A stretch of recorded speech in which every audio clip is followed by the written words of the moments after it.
Siapa yang mencipta sholawat nariyah ini?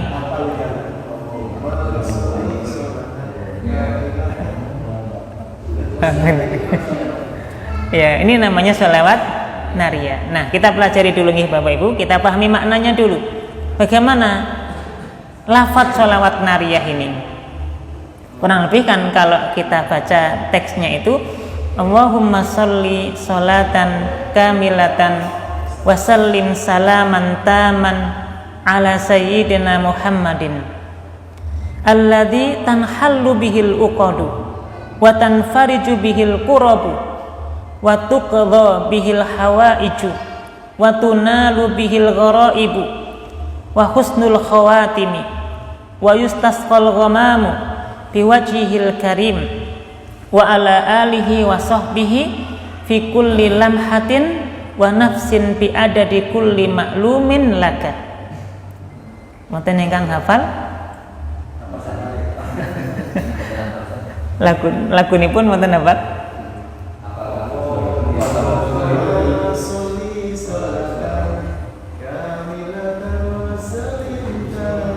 Kata niki. Taman ala sayyidina Muhammadin. Kayak gitulah pokoknya ya.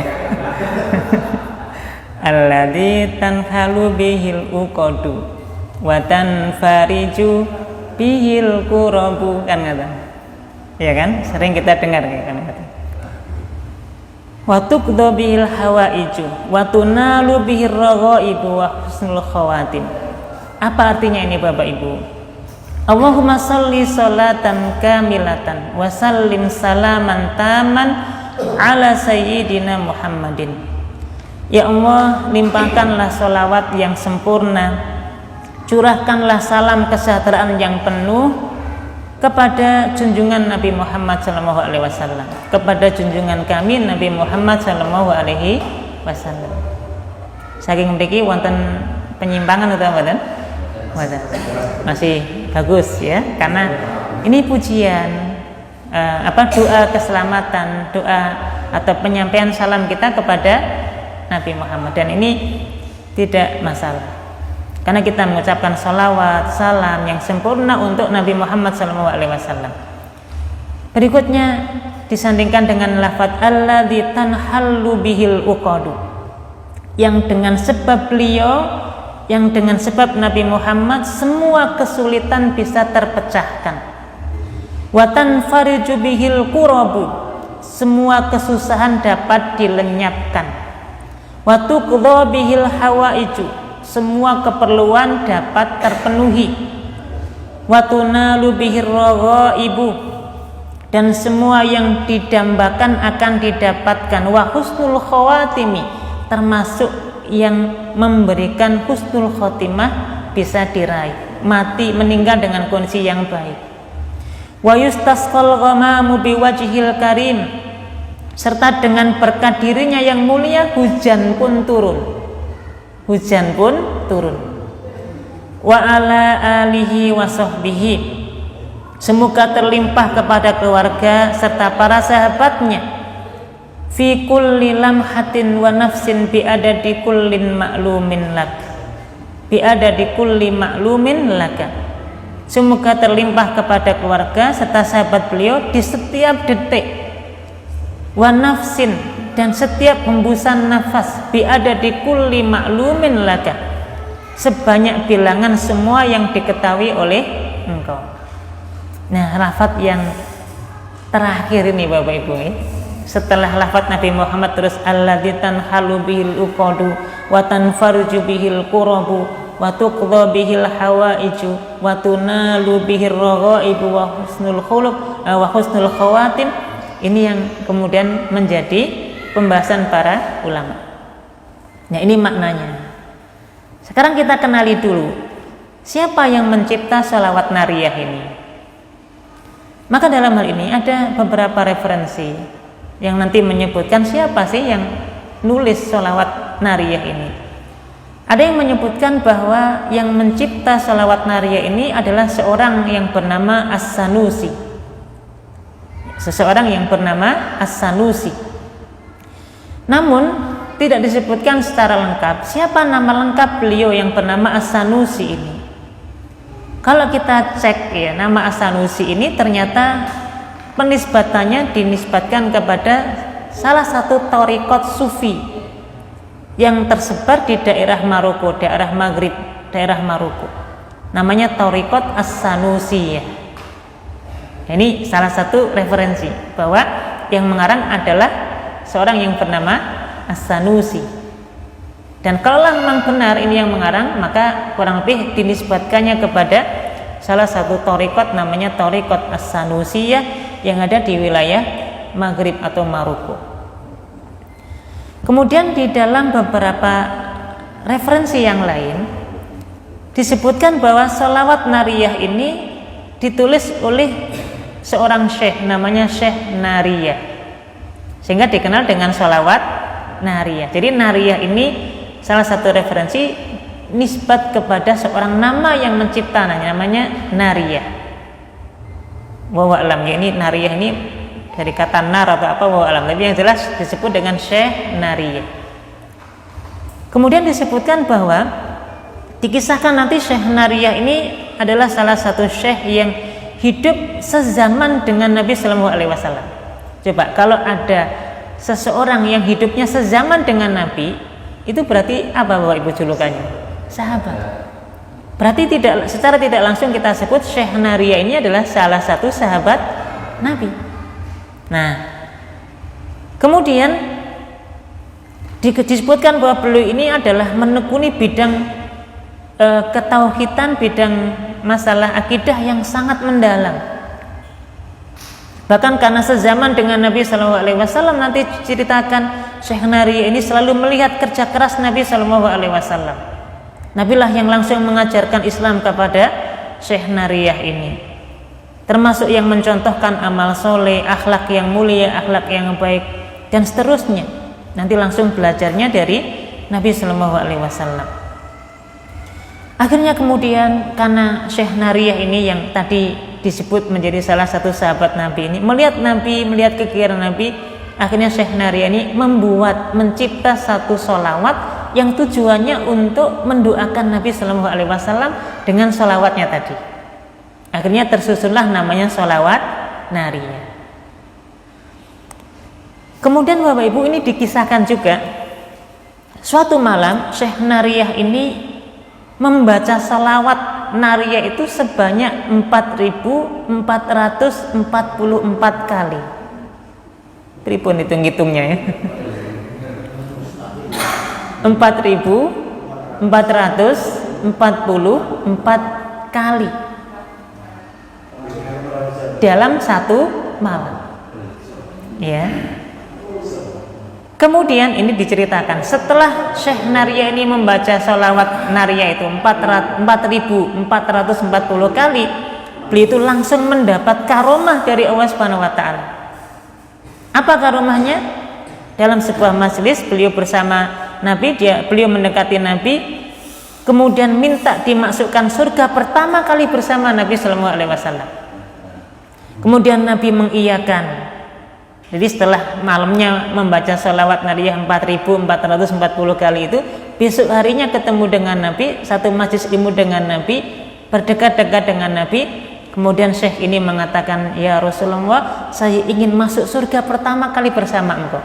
Kemudian Rasulullah mengiyakan permintaan Syekh Nariyah ini. Kemudian diceritakan nanti ada sahabat yang lain yang juga ingin didoakan oleh Nabi bisa masuk surga pertama bersama Nabi. Kemudian dikisahkan Nabi mengatakan, oh kamu sudah nggak bisa, sudah didahului oleh Syekh Nariyah tadi. Ya. Jadi ini termasuk yang yang dikisahkan, ya, bahwa ini kurang lebih seperti itu. Kemudian dikisahkan Syekh Nariyah itu. Nah, jamaah yang dirahmati Allah, kalau memang ini sesuatu kisah yang benar, maka akan menjadi sebuah pertanyaan dalam diri kita, benar enggak kisah ini? Dalam kitab apa? Dalam riwayat yang mana? Sanadnya sahih ataukah tidak? Karena agama kita ini agama sanad, ya. Agama kita ini agama bukan sembarang agama. Maka Syekh Imam Abdullah Al-Mubarak itu kan kemudian mengatakan ya bahwa sanad itu bagian dari agama. Kalaulah tidak ada sanad, maka semua orang bisa mengarang agama ini. Untuk itu setiap kali ada kisah, setiap kali ada cerita, benar nggak itu ada sanadnya langsung dari Nabi SAW? Kan nggak tahu. Nah, untuk itu para ulama kemudian membahasnya dari dua sisi. Yang pertama, benar nggak Syekh Nariyah itu salah satu nama sahabat Nabi SAW? Kalau tadi disebut bahwasanya Syekh Nariyah ini adalah orang yang satu zaman dengan Nabi, berarti dia kan sahabat. Nah, untuk itu kemudian disampaikan, kalau disebut Syekh Nariyah ini sahabat Nabi, mari kita lihat. Yang pertama, di kalangan para sahabat Nabi SAW tidak ada satupun sahabat Nabi itu yang menggunakan gelar Syekh. Ada atau tidak? Nggak ada. Coba Abu Bakar As-Siddiq, Umar bin Khattab, Ali bin Abi Thalib, Utsman bin Affan, dan bahkan 10 sahabat Nabi di zaman masuk surga itu nggak ada satupun yang gelarnya Syekh di depannya gitu. Benar tak benar? Tidak ada. Tiba-tiba ini ada nama Syekh Nariyah yang menisbatkan dirinya sebagai sahabat Nabi.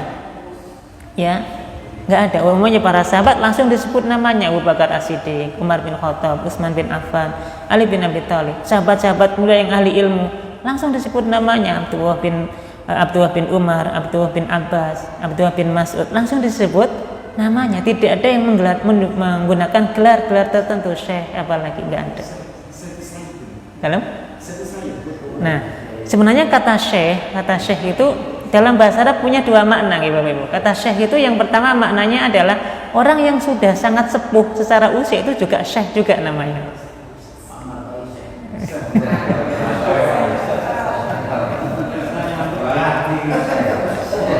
Ya, makanya kalau dalam kitab fikih, kalau kita belajar tentang fidyah kemarin pada Ramadan, itu sebutan untuk orang yang boleh tidak puasa dan membayar fidyah itu adalah Syekh Al-Kabir wal mar'ah al-ajuz, kan kata.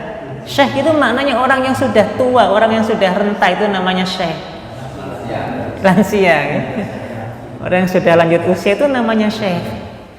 Alhamdulillah para bapak, para ibu, ngapunten nggih kalau kita disebut digelari dengan Syekh, jangan bangga dulu ya. Karena salah satu maknanya orang yang sepuh, tunuk-tunuk, itu Syekh itu namanya. Ya. Nah, yang kedua, kata Syekh itu juga bisa bermakna orang yang sudah sangat dalam secara ilmu agama, orang yang sudah sangat banyak menguasai ilmu, hafal Quran, hafal hadis, menguasai banyak disiplin ilmu dalam agama, maka biasanya juga disebut sebagai Syekh. Ya, Syekh ya. Nah, untuk itu para sahabat dulu tidak ada yang menggunakan gelar Syekh. Ini yang pertama. Yang kedua, kalau memang Nariyah, nama Nariyah itu menjadi salah satu sahabat Nabi SAW, mudah kita untuk membuktikannya, karena para ulama kita sudah banyak sekali mengarang kitab-kitab sirah sahabat yang langsung menyebutkan nama-nama para sahabat yang sezaman dengan Nabi itu. Contoh misalnya ada kitab Hilyatul Auliya, ini Syekh Al-Hafidh Abu Nuaim Al-Asfahani, itu kan nanti dalam kitabnya juga menyebutkan nama-nama para sahabat siapa saja. Misalnya dalam kitab Tahdhibul Kamal Al-Hafidh Abul Hajjat Al-Mizzi, ini kan juga sama. Dan banyak sekali kitab-kitab sahabat ya. Ada kitab namanya As-Sohaba, khusus membahas tentang nama-nama sahabat yang mulia itu. Nah, maka kan tinggal dicek saja ada nggak nama-nama sahabat itu yang namanya Nariyah. Nah, punten Bapak, kita sendiri saja mungkin ya sebagai orang awam, itu kalau disebut sahabat namanya Nariyah, ada atau tidak? Nggak ada. Jamu Nariyah. Jamu Nariyah. Gerino ya. Kalau nama sahabat kan nggak ada. Oke. Nah, untuk itu wallahu alam. Kalaulah kemudian Nariyah ini disebut nama sahabat, tentu tidak ada ya. Oke. Kemudian yang kedua, ini sisi pertama ya tentang sahabat namanya Nariyah, berarti sudah tidak ada. Yang kedua dari segi sanad, Kalau memang ini sebuah kisah yang dengan kisah itu dijadikan landasan kita beribadah dengan membaca sholawat, maka mestinya sirah atau kisah tadi itu betul-betul ada sanadnya, ada silsilahnya, dari ini di kitab, dituliskan dalam kitab-kitab yang masyhur, yang muktabar, yang diakui oleh para ahli ilmu bahwa ini betul-betul kisah yang sahih, kisah yang nyata, gitu kan, bukan fiktif, bukan karangan. Ternyata kan juga kita tidak dapati itu. Nah, untuk itu ini tadi yang dikatakan oleh Imam Abdullah bin Al-Mubarak. Beliau berkata bahwa sanad itu bagian dari agama, isnad itu bagian dari agama. Al-isnadu minad-din. Sanad itu dari bagian dari agama. Kita beribadah seperti ini karena ada sanadnya, nyambung dengan Nabi Shallallahu Alaihi Wasallam. Kita membaca sholawat itu bagian dari ibadah. Maka harus ada sanadnya, ini yang diajarkan Nabi, ini yang lafaz ini yang diperintahkan Nabi untuk dibaca dan seterusnya. Jika tidak ada isnad, kata Imam Abdullah Al-Mubarak, seseorang akan bebas mengatakan apa yang dikehendakinya.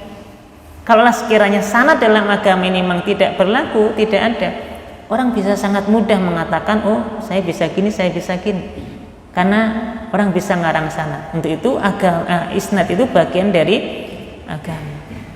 Untuk itu wa'alam jama'atul matiwa, dari segi ini kita juga meragukan, bahkan ya dalam tanda kutip menolak ya kalau kemudian Syekh Nahriya ini yang menulis, yang mengarang dan seterusnya, dan wa'alam ya dari mana sumbernya wa'alam.